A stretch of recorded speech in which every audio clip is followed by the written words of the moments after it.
განსაკუთრებით ბოლო პერიოდში იმდენი განცხადება გაკეთდა და იმდენი ქმედებები ვიხილეთ, რომ ყველასთვის გასაგებია, რაც წარმოადგენს ბალტიისპირელების განსაკუთრებით ბალტიისპირელების პოზიცია ამასთან პროცესთან დაკავშირებით, რომელიც მიმდინარეობს, მათ აქვთ იმის შიში და განცდა, რომ ოდესმე რუსეთის ფედერაცია მათი მიმართულებით გაელაშქრებს და რასაკვირველია, არც დაუმალავთ, რომ კავკასიის მიმართულებით რუსეთის აგრესია მათთვის პოლიტიკურად გეოპოლიტიკურ ჭრილში უფრო მისაღებია. ეს გასაგებია იკნევიჩიონის ჩამოსვლაც გასაგებია, ეს კუბილიუსის ჯგუფის ესეთი აქტიურობაც გასაგებია, განცხადებები მათი, რომელიც გულისხმობს იმას, რომ ომი არ უნდა დასრულდეს და რაც შეიძლება მეტი ზარალი კიდევ მიადგეს რუსეთის ფედერაციას და ისევ ძალების მოკრებაზეა ლაპარაკი.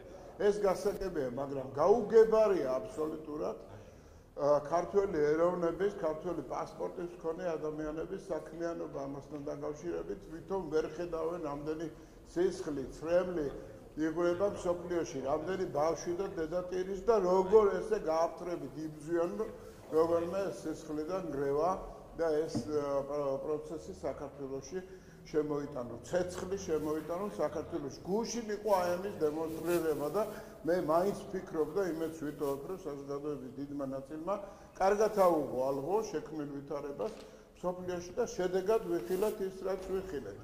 სალომე ზურაბიშვილის აბსოლუტურად გაუგებარი, უსახუძვლო, უსამართლო განცხადებები, ხალხის სიმწირე და ამასთან დაკავშირებით გარკვეული გაუგებრობა და დაპირისპირებები ოპოზიციურ ფლანგზე.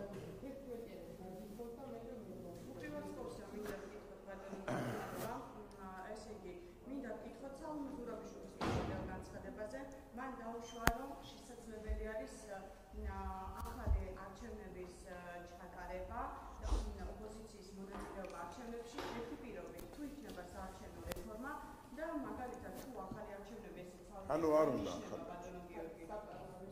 ახალი არჩევნები ცალკე არ დაინიშნება, მაშინ თვითმმართველობის არჩევნებთან ერთად ჩატარდეს საპარლამენტო არჩევნები, თუმცა საარჩევნო რეფორმა იყოს გატარებული. ამ შემთხვევაში დაუშვა მან მხოლოდ ოპოზიციის მონაწილეობა არჩევნებში. რამდენად შესაძლებელია განიხილოს თუ არა ქართული ოცნება თვითმმართველობის არჩევნებთან ერთად საპარლამენტო არჩევნების ჩანიშნოს გარკვეული რეფორმები. სალომე ზურაბიშვილის განცხადებები არ ნიშნავს გულუბრყვილობას. სალომე ზურაბიშვილის განცხადებები არის მავნებლური იდეის გატარების მცდელობა საქართველოს საზოგადოებაში, საქართველოს სინამდვილეში. აქ მთავარია, რომ სხვა მიმართულებები, სხვა ინტერესებია. იკნევიჩიონის ჩამოსვლაც აბსოლუტურად სხვა ინტერესს უკავშირდება. დაძაბულობის შენარჩუნება, რევოლუციური პროცესის განვითარება და პირობებს აყენებენ ისიც, რომც გინდოდეს ვინმე სისულელი რომ მოუვიდეს თავში, მათი განხორციელება შეუძლებელი რომ იყოს, რომ ვერანაირად ვერ მოხდეს რაიმე კომპრომისის დაშვება. განვითარება დესტაბილიზაციის რევოლუციის გეგმა, იკნევიჩიონის ჩამოსვლა, განცხადებები ბალტიისპირეთის, რომ რუსეთი მათ ემუქრება და სამხრეთ კავკასიაში რუსეთის აგრესიის განვითარება რასაკვირველია მათთვის მისაღები. ეს არის ამოცანა.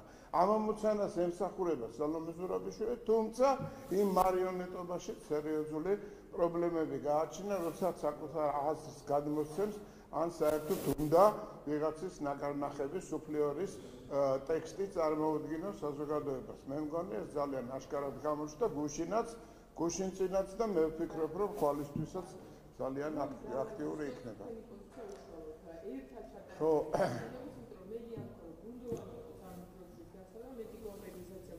ხო, მელიასაც უთქვამს.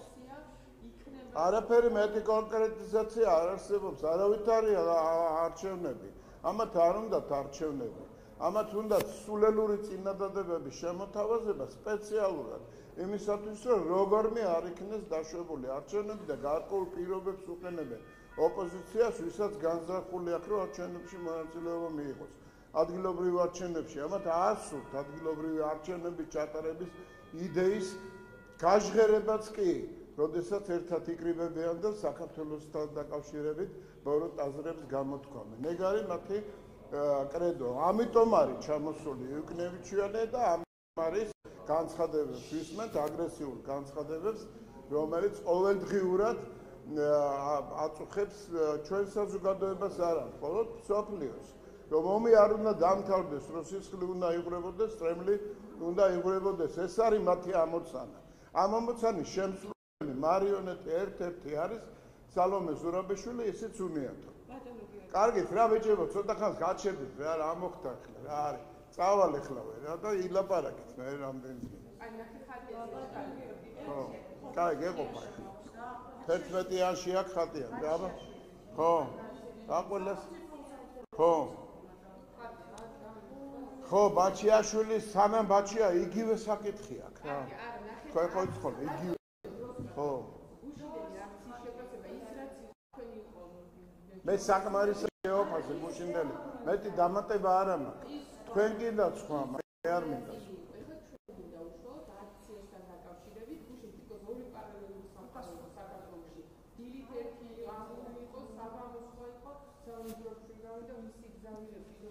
მე არ მინდა რომ შენ ამ სერიოზულ თემებიდან ყურადღება გადაიტანო იმაზე რომ საღამოს ღამე იყო აქცია რომელიც მნიშვნელოვან წილად ცილდებოდა იმ იდეას რასაც საქართველოს ქვია მიუხედავად იმისა რომ იყო საქართველოს შეძახილების პატა ბუჭულაძეს ეცადა რომ თავისთავი პუტინისთვის მომღერალ კაცს წარმოედგინა როგორც საქართველოს მე ვარო საქართველოს ამბობდა იყო ყველაფერი ცდელობა მაგრამ ვერ შედგა ეს ცდელობა ბოლოს უსტვინეს ენა მამული და სარწმუნოების ლოზუნგით გამოსულ ადამიანებსაც და შეეცადნენ რომ 26 მაისს ამის კომპენსაცია მოეხდინათ. ეს არის იმდენად სასაცილო უნიათო თამაში, თანაც უსინდისო, რომ რასაკვირველია ამის უკან რა ბოროტებას არის ჩადებული, ყველასთვის ნათელია.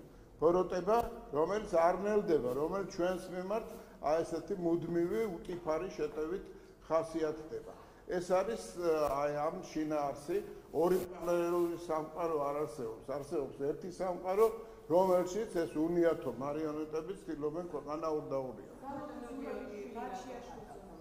არ ვეთქვი უკვე სალომე ზურაბიშვილი არ მაინტერესებს უკვე გადარჩენი საკმარისად თქვი რა შეეხება სალომე ზურაბიშვილს. მე სამი ვთქვი უკვე სალომე ზურაბიშვილი.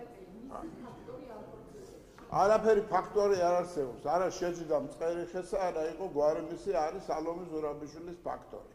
აი ეს არის მესი ფაქტორი. უნიათო ადამიანი, რომელიც აზრზე არ არის, რა ხდება, უნდა პატრიოტად თავი წარმოადგინოს, მაგრამ ზუსტად იცის, რომ მის სტუმრად ჩამოსული ევროპარლამენტარი სწორედ იმ მიზანს ემსახურება, რასაც საქართველოს გრევა ქვია, დაბნეულია, აშკარად დაბნეულია, მაგრამ ფაქტია, რომ იგი არ არის ქართული სულით განწყობილი და რასაკვირველია აყვება იმ სტრატეგიას, რასაც ქვია ქვეყნის გრევა. ეს აქვს იდეაში. ყველას ოპოზიციურ ფლანგზე უნდა რომ ყველა ჩაეთრიოს ამაში. მაგრამ არ გამოსდის, იმიტომ რომ არ შეუულია. მეტი ინტელექტი არ აქვს. გარდა ბოროტებისა, რაც თავში აქვს ჩადებული და რასაც განახობენ. მეტი რა ვთქვა ახლა? ხო, აი სანამ ბაჩიაშვილზე მივართ, რა გიგ, შეციგივე. ხო, ავიღარ, ხო. გაცხადება, რომ გიორგი ბაჩიაშვილი არის დაკავებული.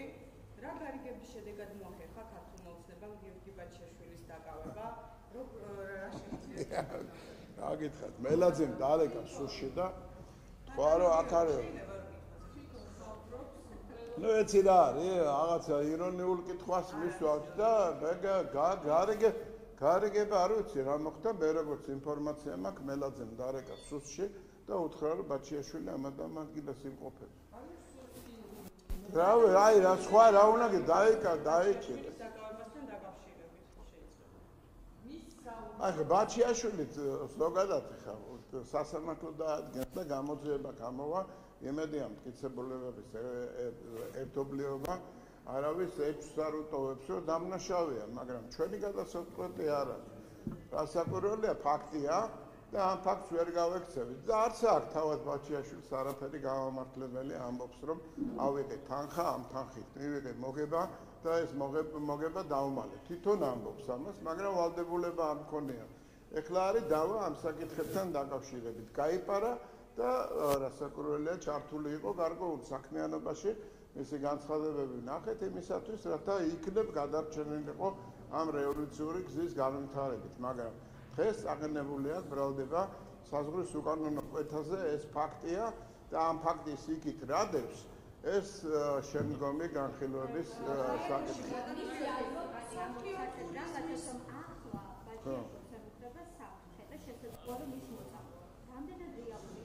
ბაჩიაშვილის ადვოკატი ამბობს სისულელეს, ისევე როგორც ამბობდნენ სისულელეს სააკაშვილის მოწამვლასთან, დემენციასთან, იმასთან დაკავშირებით, რომ მას გვამის ლაქები აღმოაჩნდა და მან უკვე გარკვეული მომაკვდავი ადამიანის სუნის გამოშვებაც კი დაიწყო.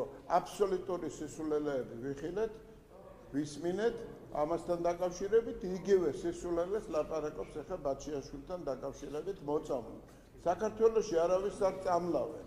საქართველოში არავის არ აწამებენ და საქართველოში სიცოცხლეს არავის არ არტყმევენ. ეხლა ამათ აქვს პოლიტიკური იდეა. ესეთი როგორმე ადამიანები დაარწმუნონ, ვინც არ იციან საქართველოში რა ხდება იმასთან დაკავშირებით, რომ აქ შესაძლებელია და აღსაშვებია, რომ ვიღაც მოწამლონ, მით უმეტეს თუ კი ბიზინა ივანიშვილთან აქ სასამართლო დავა. ეს არის იდეა. სულ არ აინტერესებს არავის ბაჩიაშვილის ცხოვრება. პირიქით მე მგონი, რომ დაცვა უნდა გაუძლიეროთ, რომ თავად არ მოწამლონ და არ გააკეთონ ისეთი რამ, რაც ჩაფიქრებული აქვს.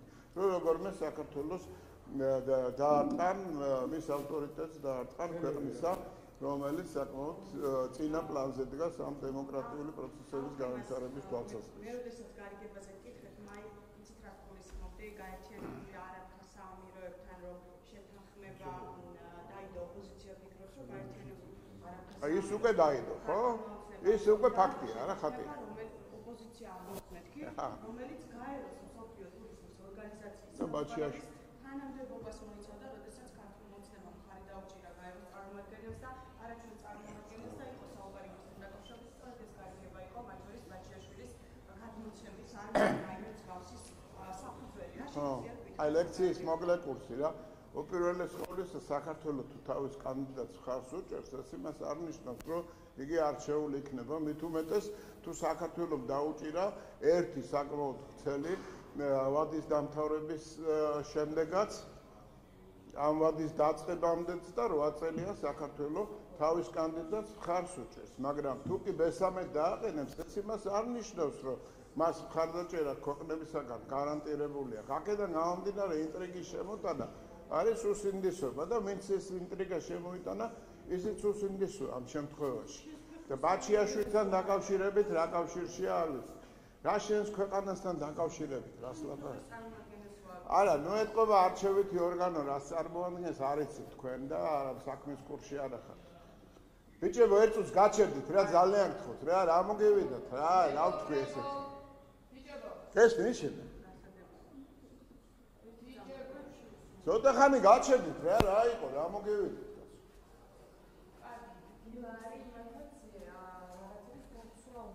არა, გავიგე, მაგრამ გაიწვიო, მე ხელი მეშლება რა, რა მოხდა, ვერ გავიგე. ერთი თემა შემოვიდა, ახალი და ახალი ალღაზე გადავიდა სმარტფონის და აპლიკაციის კლასი გამოვიდა ახალი გერმანელის. საკონსოლო კაცი წერილი იყო, თუმცა იქ იყო ერთ-ერთი გამოსავლის გადმოცემები დიალოგი ოპოზიციასთან და მოგიწოდეს რომ ახლა ყველა დასხებით და ისაუბრებდა. ერთ დიალოგი მარტო შეიძლება იყოს ოპტიმალური იმ რეალობაში რაც არის. ოპოზიცია ამ პროცესებთან არ არის დიალოგი აღება. თქვენც იგივე პოზიცია გვაქვს, მაგრამ ხედავთ რაც ხდება პოლიტიკურ მიმართულებით. გამორიცხულია.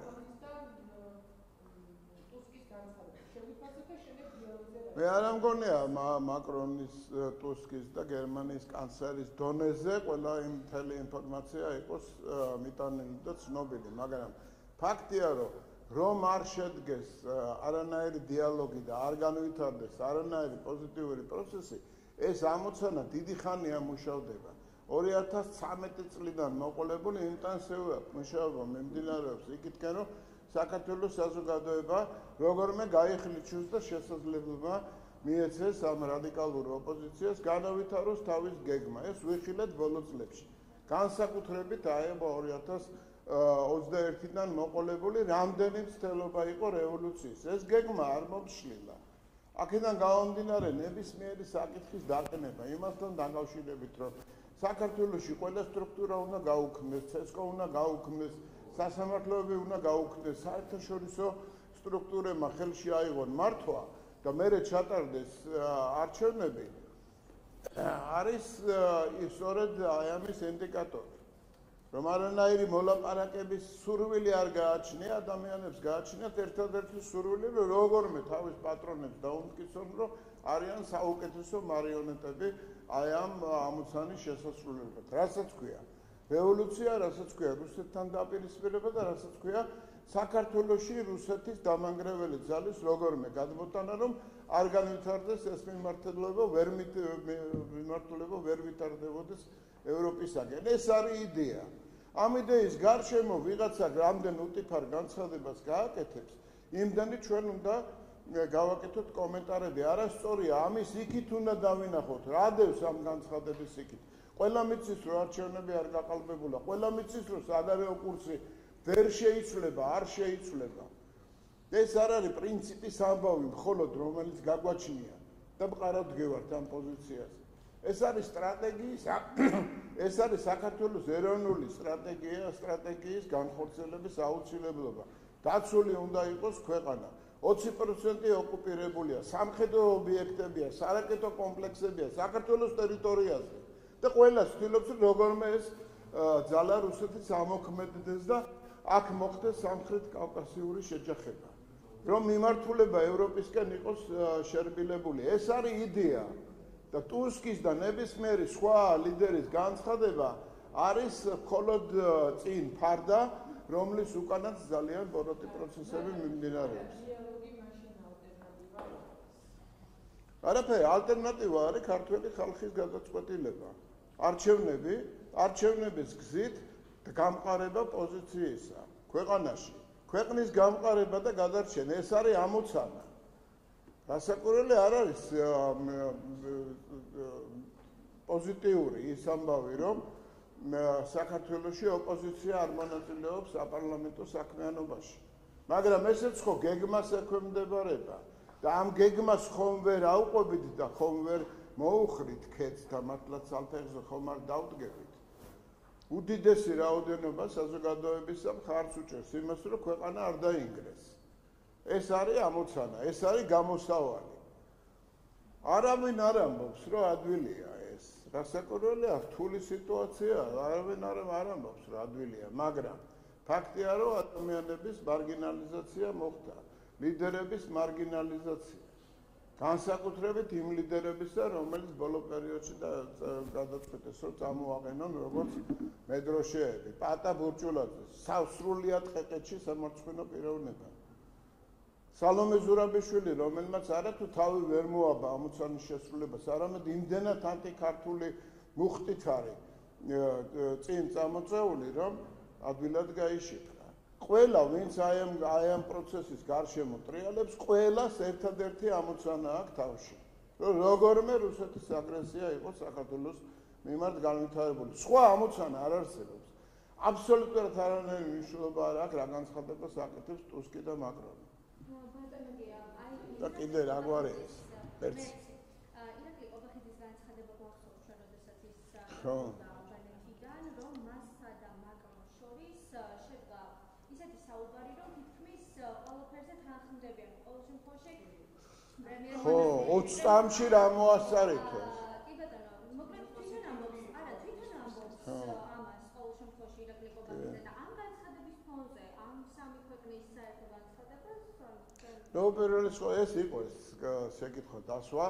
ეხლა მაღალ რეჟში იყო დასვული, ეხლა უფრო აქეთ პალიტრაზე გადმოიტანეს.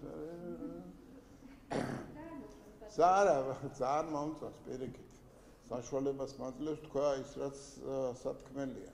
როდესაც ასეთი დონის ფორუმზე ორი ლიდერი ერთმანეთს ხვდება, ერთმანეთს ხელს უწვდის, მით უმეტეს ერთ-ერთის ინიციატივით. და იქ არის რამოდენიმე წინადადების გაცვლა, რასაკვირველია ეს არ ეხება ოჯახში არსებულ მდგომარეობას, ეს ეხება საერთაშორისო პოლიტიკას. როდესაც ხელს უწვდი, როდესაც ცნობ ადამიანს, როგორც ქვეყნის ლიდერს, ეს არის იდეა და აი ამ იდეაში რასაკვირველია ორი წინადადებაც საკმარისია, რომ გარკვეულ პოზიციებზე კონდეს საერთო ხედვა. თუნდაც დამოკიდებულება, რომელიც იქნა მის მიმართ გამოხატული და ეს ხომ მხოლოდ მაკრონი არ იყო, ხომ სხვა ლიდერებიც იყვნენ. ეხლა მთელი თქვენი ოპოზიციური მედიის, კრიტიკული მედიის, როგორც ქალბატონი ხატია ამბობს, ამოცანა არის, როგორმე ეს ფორუმი დააკნინოთ, ამ ფორუმზე ირაკლი კობახიძის შეხვედრები დააკნინოთ და გადმოიტანოთ იმაზე, რომ 20 წამში თურმე არ შეიძლება ქვეყნებმა ერთმანეთს რამე უთხრას.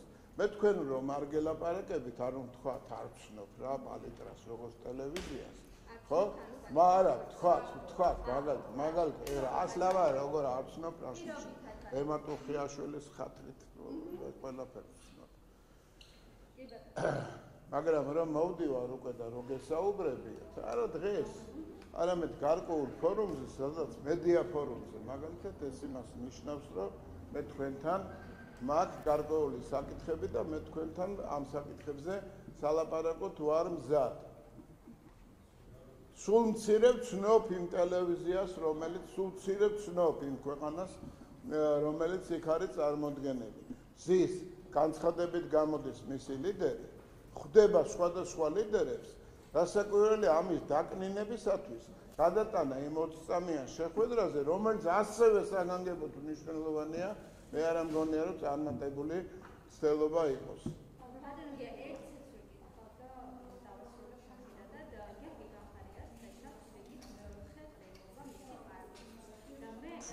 დაგვეწევა მალე ხო იცი რამდენი კანონობა ჩვენ რამდენი გვაქვს?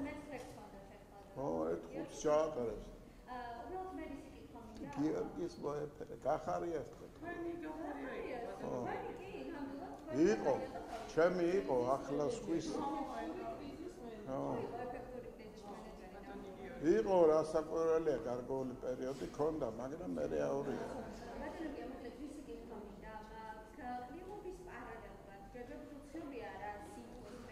გახარია, თუმცა ძალიან საინტერესოა მისი გუნდის მანდატების ასე რომ ვთქვათ არსებობა საქართველოს პარლამენტში. ჩვენ ვნახეთ, რომ სხვა ოპოზიციურ პარტიებს შეუჩერდათ მანდატები, მართალია გიორგი გახარიას არ აქვს დამერილი შეჩერებასთან დაკავშირებით და შემოდანილი განცხადება პარლამენტში, თუმცა რას აპირებს ქართული ოცნება? რას აპირებს მართალი გუნდი? მაისის ბოლომდე ჰქონდათ ვადა გახარიას გუნდის წევრებს, როგორც ვიცი, ახლა რას აპირებს თქვენ შეუჩერებს თუ არა მანდატებს გიორგი გახარიასთან? ეცეთ გუნდის სახელით ამ თემაზე მე ვერ ვილაპარაკებ, მაგრამ ერთი რამე შემიძლია გითხრათ. ქართული ოცნება იქნება უმრავლესობაში ნებისმიერი სხვა თავისივე დამტკიცებულ რეგლამენტს უნდა სცეს პატივი. რაც რეგლამენტში წერია, რისი დაშვებაც შეიძლება, რასაკვირველია ის უნდა განხორციელდეს და ამას მნიშვნელობა არ აქვს, რომელი პარტიებზეა ლაპარაკი. პარტიების იდეა რა არის, ან პოლიტიკური იდეა რა არის. სახელმწიფოსთვის რა არის კარგი, აქედან გამომდინარე უნდა გამოვდიოდეთ და სახელმწიფოსთვის თუ რა არის კარგი, ის წერია რეგლამენტში. და ვფიქრობ, აი რეგლამენტი როგორც იდეის გამომხატველი, საზოგადოების და დამოკიდებულების გამომხატველი არის დასაცავი ზედმიწევი.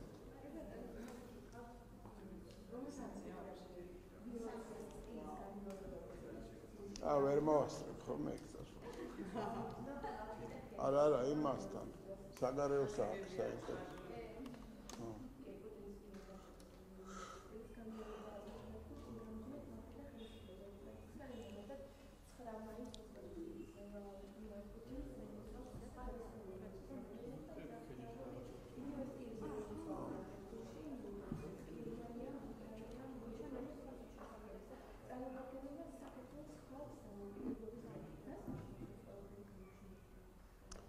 საერთოდ ხალხის მიმართ მილოცვა არის მიღებული ფორმა. ამაში არაფერი უცხო არ არის, მაგრამ როდესაც პოლიტიკური დაძაბულობაა და ხედავთ, რომ პოლიტიკური ამოცანა არის აბსოლუტურად შეუსამამო ინტერესებთან, რომელიც ქვეყანას გააჩნია, ხალხის მიმართ მილოცვას, მით უმეტეს შენიშვნას, მით უმეტეს ისეთ მოწოდებებს, რომელიც შეუსრულებადია და აბსოლუტურად არის ფარისეულობა, ვინაიდან ამის უკან სხვა გეგმებია. რასაკვირველია ამ შემთხვევაში უნდა ვიგულისხმოთ, რომ ეს მილოცვა კონკრეტულ პოლიტიკურ მიზანსაც ემსახურება. მაგრამ ხალხის მიმართ მილოცვა ზოგადად უნდა მივიღოთ როგორც პოზიტიური გამოვლინება ხალხის მიმართ მილოცვა, ეს არის ფორმა, რომელთაც ერთმანეთს ლიდერები ულოცავენ, თუმცა არსებობს ქვეყნის ლიდერები, რომელიც პირადად თქვათ ყაველაშვილს სამ პრემიერ-მინისტრს ულოცავენ. ესე ჩვეულებრივი ამბავია, მაგრამ იგნორირება მოახდინო განზრა, ხან მინიშნება გააკეთო, რომ 1,200,000 ადამიანი ხალხი არ არის და ხალხი მხოლოდ ის არის, რომელიც თბილისი open air-ზე გამოდის, ეს უკვე არის გარკვეულწილად გამაღიზიანებელი სულ-მცირე საქართველოს მთელი მოსახლეობისათვის. იგივე მე ვფიქრობ, რომ არც ოპოზიციურად განწყობილი საზოგადოება უნდა იყოს ამეთი კმაყოფილი. ანუ მანიპულაციის გარკვეული ფორმა არის ხშირ შემთხვევაში და აი ამ შემთხვევაშიც პოლიტიკური მანიპულაცია ქვია ამას. თუმცა ხალხის მიმართ მილოცვა რასაკვირველია მისაღები ფორმაა, საკმაოდ კარგია. რაც შეეხება პუტინის განცხადებას, ეს კიდევ რასაკვირველია იგივე პოლიტიკური მანიპულაცია ხშირ შემთხვევაში, მაგრამ მოვიგონოთ, რომ 9 მაისის ტრიბუნაზე პუტინის გვერდზე იდგნენ უკრაინელებიც, იდგნენ დასავლეთ ევროპის საკმაოდ მაღალი დონის წარმომადგენლებიც, მაშინ როდესაც საქართველოში ჯერ კიდევ სისხლი არ ქონდა მიწას შემშრალი ჩვენ ჯარისკაცების. ეს ორმაგი სტანდარტია, ეს არის ხედვა პოლიტიკაა. სამწუხაროდ სისხლიანი პრაგმატიზმი ყოველთვის უფერდა პოლიტიკაში.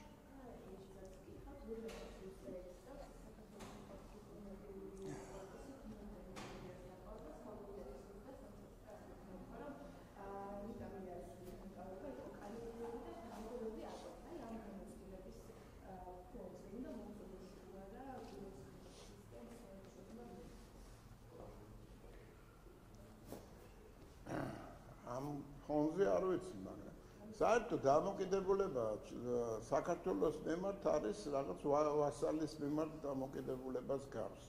რომ შენ უნდა იმოქმედო ისე არა, როგორც კანონი კარნახობს, არამედ ისე, როგორც მიაჩნია კობელიუსს. მაგალითად, ეს არის ის ფორმა, რომელთაც ხშირ შემთხვევაში ევროპული ტრიბუნებიდან გველაპარაკებიან, რაც არ არის მისაღები. ერთ-ერთი არც ვასალი არ არის საქართველოს, მეორე ჩვენ კარგად გვესმის სად რაში მდგომარეობს საქართველოს უნიკალურობა, როგორც გეოპოლიტიკური მოცემულობის. აქედან გამომდინარე, მელიასთან იქნება თუ ნებისმიერ სხვა პოლიტიკურ ლიდერთან დაკავშირებით მოსაზრება გამოთქმული, ფაქტია, რომ სამართლებრივ ჭრილში ჩვენ აღმოვჩნდით მართლები. და არა მარტო მელიასთან დაკავშირებით, რუსთავი-ორთან დაკავშირებით, უამრავ ადამიანთან დაკავშირებით, რომლის მიმართ განხორციელებული 2012 წლამდე განხორციელებული ძალადობა ჩაითვალა როგორც სისტემური ძალადობა, რომელსაც ადგილი ქონა ქვეყანაში, წამება. ეს არის რეალობა, რაც სამწუხაროდ შეგვექმნა. რაც სამწუხაროდ აბსოლუტურად დაუნახავი დარჩა იმ ლიდერების მიმართ, რომლებიც დღეს იმ ლიდერებისათვის, რომლებიც დღეს დემოკრატიაზე გველაპარაკებიან. ამ ჭრილში განხილვა საკითხი სპეკულატიურია, სამართლებრივ ნაწილში კი რასაკვირველია სტრასბურგის სასამართლო თავის ავტორიტეტურ სიტყვას ყოველთვის ამბობდა და იტყვის მომავალში. ბატონო გიორგი, ჩემს პირდაპირ დაგისვამ. ევროპის საბჭოს ადამიანის უფლებათა კომისარი საქართველოში 2024 წლის ნოემბრიდან მიღებულ საკანონმდებლო ცვლილებების გადახედვისკენ მოუწოდებს ქართულ ოცნებას და ამბობს, რომ მშვიდობიანი შეხვედრის უფლება არაპროპორციულად იზღუდება 2024 წლის ნოემბრიდან რა კანონებით მიიღო საქართველოს პარლამენტმა. ეს ადამიანი არის მაიკლ ფაეტი და ამბობს პირდაპირ, რომ ეს კანონმდებლობა უნდა შეიცვალოს და გარდა ამისა მაიკლ ფაეტი საიდან არის თვითონ? ხო. არა, მოქალაქეობაზე. ხო და ეს და ასევე ადმინისტრაციულ სამართალდამცავთა კოდექსი ფუნდამენტურად უნდა შეიცვალოს მესამე სექტორთან კონსულტაციების შედეგადო აქტიურად უნდა იყვნენ ჩართული, რა შეგიძლიათ ვიტყვით? აბსოლუტურად მოწყვეტილია ეს განცხადება რეალობას. რასაკვირველია, კარგ ვითარებაში, როდესაც მესამე სექტორი არ არის რევოლუციურ გეგმაში ჩართული და უფრო მეტიც რევოლუციური გეგმის განხორციელების ლიდერი არ არის და ეს დროშა ხელში არ უჭირავს და პოლიტიკური პარტიებთან ერთად არ არის გამოსული ბრძოლის ველზე, რასაკვირველია, მათთან კონსულტაციები უნდა იყოს და მომავალშიც იქნება. დარწმუნებულია, რომ ოდესმე ეს ვითარება მოგვარდება, მაგრამ ამ სიტუაციაში, როდესაც მაიკლი ხედავს თუ რა ხდება საქართველოში, როგორ ისვრიან პიროტექნიკას, როგორ ცდილობენ მოკლან და ასახიჩრონ სახელმწიფოს წარმომადგენლები, გააჩინონ ცეცხლი და რა ხდება საქართველოში ზოგადად ამ ვითარებას თუ გაანალიზებ, რასაკვირველია მიხვდები, რომ გარკვეული სიმკაცრის მართებს სახელმწიფოს კანონების თვალსაზრისით მათ შორის და არაფერი ისეთი არ არის, ისი განხორციელებად შეუძლებელია. მაგალითად, არ ესროლო პოლიციას პიროტექნიკა, მაგალითად, მოლოტოვის კოქტეილით არ შეეცადო პოლიციელის დაწვა. ეს მოთხოვნები არ შეეცადა, რომ ტიტუშკად გადაქცეული შემოხვიდე და იქ ვითარების არევა მოინდომო და განახორციელო. და რასაკვირველია, ამ მიმართებით მიღებული კანონები ემსახურება არა მარტო საქართველოს, არამედ ზოგადად სიმშვიდეს რეგიონში და ეს არის ამოცანა. თუ კი რაიმე გადაცდომა ხდება, შეიძლება ცალკეულ შემთხვევებში განიხილო, ვალდებულებიცავად, მაგრამ ამ შემთხვევაში მისი შენიშვნები არის პოლიტიკურად ანგაჟირებული. და რატო არ ასრულებთ ამ ვალდებულებას ბატონო გიორგი და რატომ არ არის დაშლილი არც ერთი პოლიციელი, რომელმაც იძალა და აქციის მონაწილეებზე, მათ შორის რა ვიცი, იცით რა არის, პოლიცია როცა 150 პოლიციელი არის დაშავებული, მათ შორის ძიმე და ისინი აქვს მიყენებული ფიზიკური ტრავმები და მაშინ როცა ვიცით, რომ გრძელვადიანი დაშავების არც ერთი ფაქტი არ ყოფილა მომიტინგეთა მხრიდან, ჩვენ ვფიქრობთ, რომ მაინც ამოცანა ის, რომ მომიტინგეები და პოლიციელების შორის გაავლო გარკვეული წითელი ხაზი და სახელმწიფოსთან დაპირისპირების იდეა განახორციელო აი ამ მოწოდებებით, მე ვფიქრობ, რომ ეს არის პოლიტიკური ამოცანა და მიზანი. იმიტომ რომ ჩვენ გამოდივართ, ვამბობთ, რომ იქ არ ყოფილა გრძელვადიანი რაღაცა ისეთი დაშავებები, რომელიც კურნალობას საჭიროებს, განსხვავებით იმისგან, რასაც ადგილი ქონდა. არა, მნიშვნელობა აქვს, არა, გავიგე, იცით რა, არა, მე ვერ გამიგე. მე იმას ვამბობ, რომ თვითონ ამოცანა ეგ არის და თქვენ კარგად ხედავთ რა, ეს არის ზედაპირზე, რაც დევს ზუსტად იცის ყველამ, რომ პოლიციის შეჯახების დროს მომიტინგეებთან ხდება ადამიანების დაშავება. 11 ადამიანი მოკვდა პარიზში მაგალითად. უამრავი ადამიანს ძაღლები მიუშვეს ევროპის ერთ-ერთ ქვეყანაში ცხენებით გადაუარეს და მანქანის შეჯახებაც კი იყო.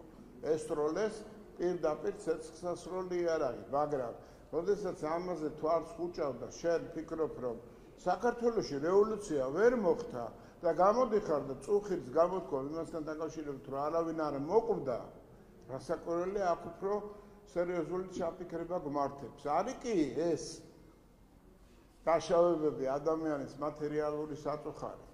თუ ისინი ფიქრობენ, რომ როგორმე ეს დაპირისპირება არ შენელდეს. ეს არის რაც გარეთ ითქმევა, ფარდის წინარი და რაც ფარდის უკანდევს, ის ბოლოტება უნდა დავინახოთ და მივხვდებით ესეთი განცხადებები რა მიზანს ემსახურება. ალბათო, სად იყო ის? ანუ ადამიანის უფლებათა დაცვის თავმჯდომარე ევროპის ეს არის პოლიტიკურად მოტივირებული და ანგაჟირებული. ან განცხადება არის პოლიტიკურად მოტივირებული აშკარად. განცხადება თავის შინაარსით არ არის უცხო, მაგალითად დემოკრატიული საზოგადოებისათვის. ჩვეულებრივი ამბავია. ოპოზიციას უნდა ელაპარაკო, არასამთავრობო ორგანიზაციების ექსპერტების წინააღმდეგ უნდა არ კონდეს გარკვეული აგრესია. რასაკვირველია, ეს ნორმალური მოთხოვნებია იმ შემთხვევაში, თუ სიტუაციაა ნორმალური. ანუ ეს საკმაოდ ისეთი ფრთხილი და საკმაოდ ეშმაკური განცხადებაა გაკეთებული. ვერ შეედავები, ეგრეც უნდა იყოს, მაგრამ რეალობა აბსოლუტურად სხვა არის და ამ რეალობაზე როცა თვალს დახუჭავ, რასაკვირველია ეს პოლიტიკურად ანგაჟირებულია. გამიმარჯოს.